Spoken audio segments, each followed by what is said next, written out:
Você está ouvindo Mandiocast, as principais notícias, informações e novidades da mandiocultura para você. Olá, sou Patrícia Miyagawa, seja muito bem-vindo ao Mandiocast, o podcast da mandioca. No episódio de hoje, iremos iniciar os episódios sobre a farinheira sustentável. Falaremos sobre os aspectos ambientais, conhecer a importância do cuidado ambiental e as tecnologias utilizadas. Hoje temos a participação do Dr. Fábio Fernandes Corrêa, promotor ambiental regional da Costa das Baleias, Geile Viviane, que já dispensa apresentações, e do consultor Paulo Henrique Radaik, da empresa agrobiológica, que integrou o grupo de trabalho do conceito farinheira sustentável, junto com mais 3 consultores e especialistas que também virão aqui compartilhar um pouco com os nossos ouvintes informações importantes sobre sua contribuição para o conceito da farinheira sustentável. Então, vamos lá! Este podcast foi feito pela Polímata especialmente para você. Olá, Patrícia e ouvintes do Mandiocast, um prazer estar aqui com vocês, podendo falar sobre farinheira sustentável, agora a parte ambiental desse processo, nessa série que a gente vai estar trazendo aqui sobre a farinheira sustentável. Estando aqui com o Dr. Fábio, o promotor que também nos ajudou em todo esse processo, o colega aqui, Paulo Radaik, que compartilhou a gente também e nos ajudou a trazer conceitos para favorecer o cuidado ambiental de uma farinheira e que também pode estar sendo utilizado esses conceitos que ele traz em outras áreas da sua propriedade, não só na farinheira. Então é muito importante esse conteúdo que a gente vai estar aqui abordando hoje com os nossos ouvintes. Olá, Dr. Fábio. Estamos muito felizes com a sua participação em um dos nossos episódios da série Farinheira Sustentável. O senhor pode nos esclarecer uma dúvida com relação à destinação inadequada da manipoeira? Se é um crime ambiental? Olá, Patrícia e demais ouvintes do Mandiocast. Agradeço o convite para participar desse podcast que tratará dos aspectos ambientais envolvendo o beneficiamento da mandioca. Assim como qualquer atividade que tenha o potencial de causar poluição, a fabricação de farinha ou a industrialização de mandioca depende de licença ambiental para o seu funcionamento. No estado da Bahia, temos a Resolução 4327 do Conselho Estadual do Meio Ambiente, o CEPRAM, que define a necessidade da licença ambiental para tais atividades acima da produção de 5 toneladas ao dia. Se a capacidade instalada for menor, a depender do município, o empreendimento tem uma dispensa de licença ambiental, mas isso não significa que deixará de tomar todos os cuidados possíveis para a proteção do meio ambiente.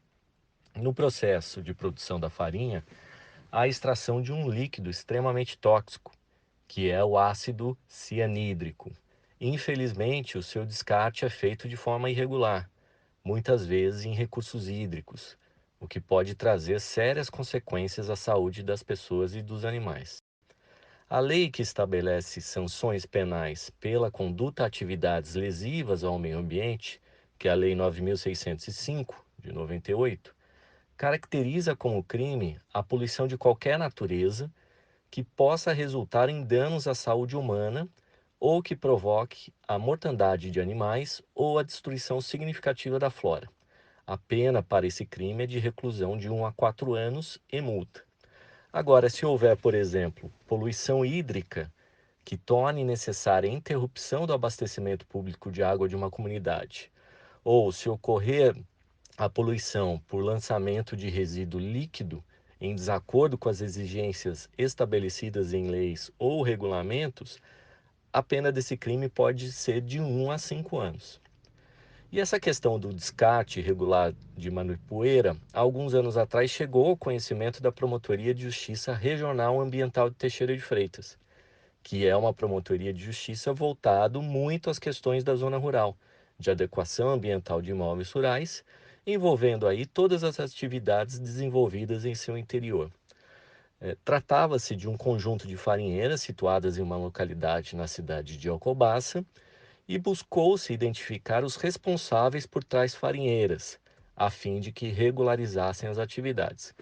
Coincidentemente, na mesma época do início das investigações, tomei conhecimento do programa Farinheira Sustentável, que proporciona a correta destinação da manipoeira, com a sua utilização para diversos fins. O programa, então, veio de encontro ao objetivo da atuação do Ministério Público, que era o de cessar a poluição na localidade que possuía diversas farinheiras irregulares. Doutor Fábio, então, né, por tudo que o senhor já falou até agora, uma farinheira precisa cuidar da questão ambiental, né? E assim, qual que é a importância do programa da farinheira sustentável nesse contexto? O programa Farinheira Sustentável, junto com uma ação de fiscalização e conscientização da Prefeitura Municipal de Alcobaça, conseguiu estancar o problema ambiental, o que fez com que as investigações do Ministério Público fossem encerradas. No entanto, isso não significa que o problema deixou de existir. Há muitos outros locais que sofrem com a poluição. E o programa Farinheiro Sustentável mostra que, além de cuidar da questão ambiental, a solução para a manipoeira pode trazer benefícios econômicos ao produtor rural. E por isso tem o total apoio do Ministério Público do Estado da Bahia, por meio da Promotoria de Justiça Regional Ambiental de Teixeira de Freitas. Geile, é sempre um prazer ter você aqui conosco e hoje, né, falando sobre o conceito da farinheira sustentável. Bom, pelo que eu entendi, a manipoeira era um problema nas casas de farinha, então o conceito da farinheira sustentável foi criado devido ao seu descarte inadequado? Então, Patrícia, nós tivemos o contato do secretário de Meio Ambiente de Alcobaça, Jackson Lacerda, pedindo apoio para resolver a questão da manipoeira no município de Alcobaça em função desse inquérito civil que tinha sido instaurado, essa denúncia. E também fez contato com o Narciso, nosso coordenador na época na FIBRE, agora na Suzano, para que houvesse um apoio para o município nesse sentido, o que Narciso nos deu total apoio para que pudéssemos montar um grupo de trabalho para trabalhar esse problema que estava colocado, e com a conversa entre esse grupo começou a acontecer, nós vimos que não era só um problema ambiental, mas também um problema sanitário. E aí veio também o Dr. Paulo Onofre, que é o coordenador da Vigilância Sanitária do município de Alcobaça, se somou a esse grupo. Então nós éramos 3 consultores da Suzano, e agora a professora Lívia da UFSB e Dr. Paulo da Coordenação e da Vigilância Sanitária. Foi o grupo de trabalho que começou a pensar as soluções que vieram a combinar com o conceito da farinheira sustentável. Nesse episódio a gente está falando sobre a parte ambiental, mas nos próximos episódios a gente vai falar do cuidado sanitário, vamos falar da questão do multiaproveitamento da manipoeira, na parceria com a UFSB, e os outros conceitos a gente também vai estar apresentando para que os nossos ouvintes entendam o que é esse conceito e também possam estar começando a colocar em prática o que está aprendendo aqui em suas farinheiras, mudando a realidade dessas unidades. A gente viu uma situação muito precária, uma situação muito complicada do ponto de vista de higiene, né? Pessoas que visitam a farinheira pela primeira vez, muitos dizem que nunca mais vão comer farinha. Na verdade, não porque não gostam da farinha, mas porque vem a condição em que ela é produzida.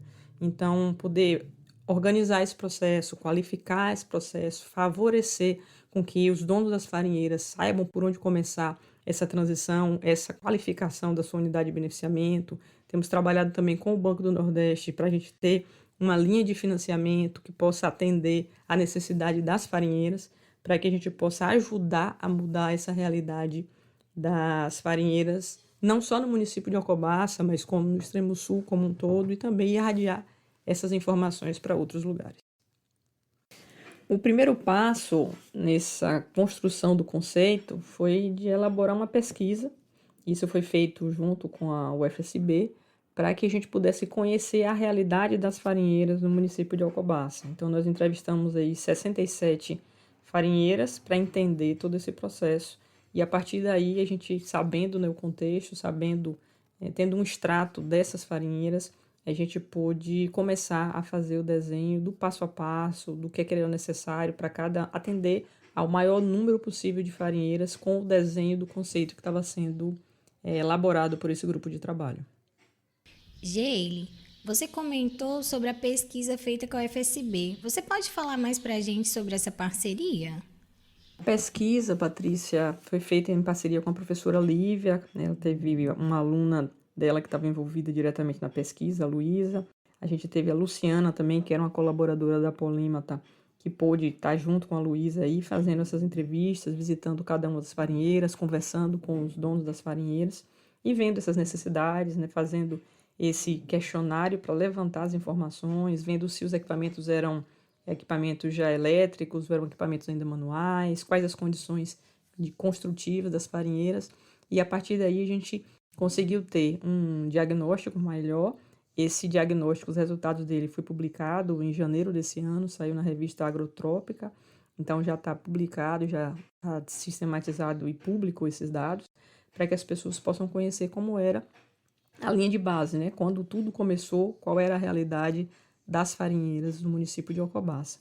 E o conceito pôde, né, utilizar essa base de dados para estar desenvolvendo alternativas que fossem economicamente viáveis para a implantação, para que esses agricultores pudessem estar fazendo a implantação. Não poderia ser algo muito caro para que inviabilizasse a implantação pelos agricultores, precisava ser simples, precisava ser eficiente e também de baixo custo, para que pudesse ser utilizado pela grande maioria dos agricultores que estão buscando essa qualificação, buscando entrar no programa Farinheira Sustentável e, de fato, fazer essa mudança de realidade na sua unidade produtiva.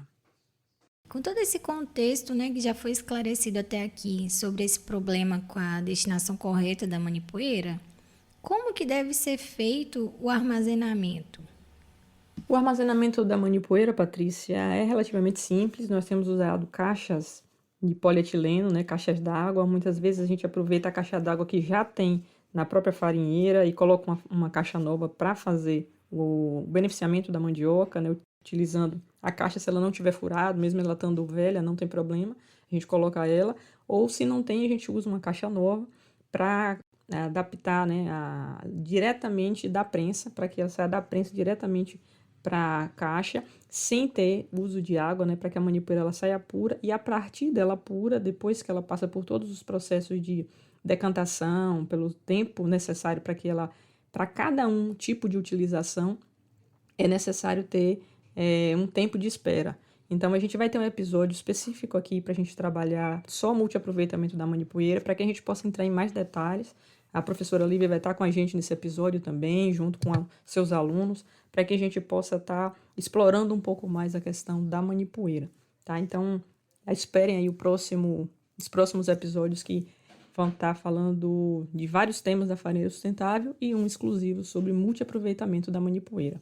Então, é sistemas de caixa, né, para que vocês possam estar tendo um sistema de baixo custo, mas vai depender do volume que você tem. Alguns sistemas são 2.000 litros, outros 2.500, outros são 7.000, a depender do volume de mandioca processado. E aí tem, para cada multiaproveitamento, um intervalo de tempo para que você possa estar utilizando ele em cada aproveitamento de forma eficiente. E digo para você, a manipoeira para adubação tem dado um show na adubação de mandioca, né? Adubação de solo e adubação foliar. Eu venho ensinando muito isso, venho falando muito disso, porque realmente o resultado é muito eficiente. Então, a mandioca, ela retira do solo os nutrientes em que ela mais tem necessidade. Então, a manipoeira exatamente são esses nutrientes. Então, a gente, com pequenos ajustes, com pequenas complementações, a manipoeira é um excelente adubo para a própria mandioca. Então, as regiões que têm bastante manipoeira, aproveite essa manipoeira, não descarte ela. Como nós já vimos aqui, é um crime ambiental, né? Tá descartando de forma inadequada a manipoeira. E pior do que isso, né? Você está rasgando dinheiro, você está jogando dinheiro fora. Porque a manipoeira, ela entra na adubação de uma forma fantástica. E ao invés de você estar comprando adubo, você pode estar utilizando a manipoeira e tirando, né, esse contaminante do ambiente. Então, é um uso eficiente, sustentável e que potencializa muito a produtividade da mandioca. Paulo, seja muito bem-vindo ao Mandiocast. É uma honra ter você aqui compartilhando um pouco da sua experiência, da sua colaboração no que se diz farinheira sustentável. Pode nos explicar como que funciona o círculo agroflorestal e qual que é o benefício da tecnologia do círculo que motivou a inserção dele no conceito da farinheira sustentável? Olá, meus amigos, minhas amigas, ouvintes do Mandiocast. Eu sou o Paulo Radaik, sou engenheiro agrônomo, trabalho com agrofloresta, com permacultura e atualmente sou consultor do PDRT da Suzano, né, e estou aqui para poder contribuir um pouco com o trabalho, principalmente a adequação das farinheiras, né? E agradeço a Geile da Polímata pela oportunidade de estar participando desse trabalho, né? Durante a pandemia, a gente poder estar contribuindo, né, com algumas melhorias aí nas propriedades rurais. Então, vou falar um pouco como é que é o círculo agroflorestal, né? Para a gente falar sobre o círculo, a gente tem que voltar na história, né, como ele surgiu. O círculo agroflorestal é uma tecnologia usada pela permacultura, e a permacultura é a cultura da permanência da espécie humana no planeta Terra. Então, são diversas técnicas, tecnologias, conhecimentos ancestrais, históricos e de convivência, né, de populações, tem populações já extintas que estão sendo resgatadas. Já há vários anos, quem começou isso foram 2 australianos, né? E a permacultura hoje está no mundo todo, e o círculo agroflorestal é uma extrapolação, é uma forma mais dinâmica, mais diversificada do círculo de bananeiras. Ele é para destinação de água cinza, ou seja, água que não tem fezes, é só água que tem sabão, que tem sujeira, água de lavagem, etc., né? E a proposta é um círculo. Por que círculo? Porque a chance das paredes caírem é menor quando não tem quina. Então você não tem problema de solapar e a parede cair, né? Então é um círculo, literalmente, cavado, num lugar de terreno mais firme, e dentro desse círculo a gente vai depositando muita biomassa. No nosso caso, nas farinheiras, a gente usou uma manilha central construída com pneu, porque a água vem também com resíduo de terra, até um pouco de manipoeira, etc. Então, a gente, para direcionar ela, a gente fez uma manilha central de pneu, né, que era mais barato, e em volta dessa manilha central a gente coloca muita biomassa. Qual biomassa? A biomassa que tiver mais acessível. Pode ser madeira, pode ser casca de coco, etc.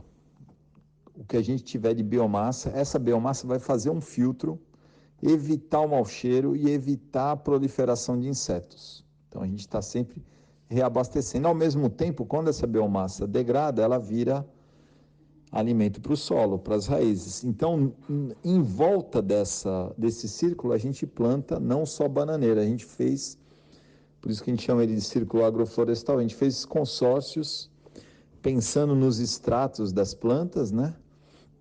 De plantas que podem ter multi-usos,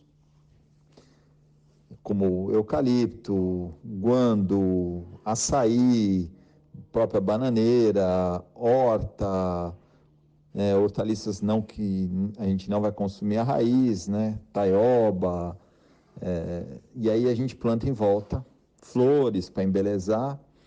Então esse é para destinação de água cinza. Além do círculo agroflorestal, tem também a bacia de evapotranspiração, né? Você pode falar para a gente quais são as vantagens de implementar essa tecnologia? Um outro problema que a gente tem, tanto na roça, em algumas periferias, na maioria das cidades, né, destinação adequada de esgoto. O esgoto que tem fezes, né? E aí, para a gente fazer um sistema que seja autônomo, ou seja, que a gente não dependa de esgotamento, que a gente não dependa do poder público buscar, etc., né? Que ele tenha já previsto excesso de chuva, a gente tem trabalhado a bacia de evapotranspiração. A bacia de evapotranspiração, ela segue o princípio parecido com o círculo agroflorestal, onde as plantas fazem a transformação do esgoto em biomassa e parte dessa água ela é evapotranspirada para o ambiente. Então a gente trabalha sempre com plantas de folha muito larga e só que nesse caso, diferente do círculo agroflorestal, em vez de a gente plantar em volta do círculo, na bacia de evapotranspiração a gente planta sobre a bacia. A bacia ela é composta de paredes impermeáveis que não permitem que a água que está dentro, que recebeu esgoto, saia do sistema pelas laterais ou pelo fundo e a água que possa vir pelo lençol freático não entre em contato com essa água que tem fezes.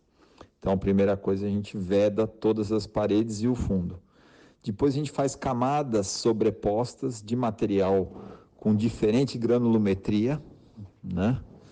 Que vai fazer um filtro para essa água e depois que passa nessas camadas, a gente faz um filtro de terra, de solo com esterco, solo adubado, com matéria orgânica, onde a gente vai colocar as plantas que vão fazer essa transformação do esgoto em biomassa e liberar a água para a atmosfera. A gente já faz um cálculo pela quantidade de chuva de cada região, para que a gente não tenha surpresa de ter um acúmulo de chuva em determinado dia ou determinada semana e a bacia pare de funcionar. Então, assim a gente faz o tratamento do esgoto nas farinheiras. E essas tecnologias, elas são apropriadas principalmente para ajudar as famílias na certificação dessas propriedades, né? E assim a gente tem também buscado tanto a autonomia das famílias em relação a tratamento de esgoto, quanto a autonomia de não depender de um trabalho externo para manter a sanidade, né, o esgotamento das suas casas de uma forma que não venha a se tornar um problema. Novamente eu venho agradecer essa oportunidade, né, de estar participando do Mandiocast, agradecer a Geile, que me convidou, agradecer a todas as equipes do PDRT, que junto a gente desenvolve esse trabalho de agroecologia, agradecer essa oportunidade de desenvolver o trabalho pelo PDRT, né, essa quebra de paradigma aí que a gente está contribuindo, né, uma empresa de celulose como a Suzano, investindo em agroecologia, investindo em resgate da dignidade das famílias que são atendidas, alimentação de qualidade, tanto na mesa das famílias rurais como estendendo essa mesa para as famílias urbanas, né, podendo contribuir com o desenvolvimento onde todos saem ganhando. Muito obrigado e até a próxima. Dr. Fábio, Geile, Paulo, muito obrigada por compartilharem aqui conosco esse conteúdo tão rico sobre o tratamento das águas residuais. Vocês gostariam de deixar mais algum recado para os nossos ouvintes?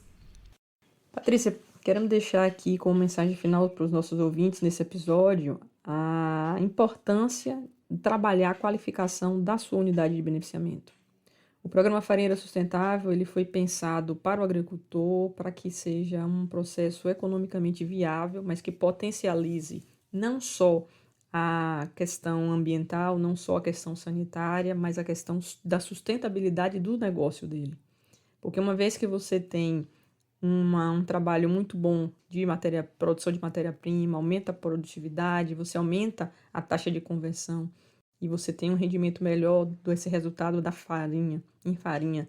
Você pode utilizar a mandioca de forma integral e isso potencializa também o rendimento, né, da família. Então, tudo isso é sustentabilidade. E uma vez que você tem a sua unidade com o licenciamento ambiental ou a dispensa do licenciamento, a depender da capacidade de processamento, e também a licença sanitária, você pode colocar esse produto em outros mercados. Então, como a gente potencializar tudo isso É isso que o dono da farinheira, dono da sua unidade de beneficiamento de mandioca precisa pensar. Como eu posso potencializar o uso da mandioca?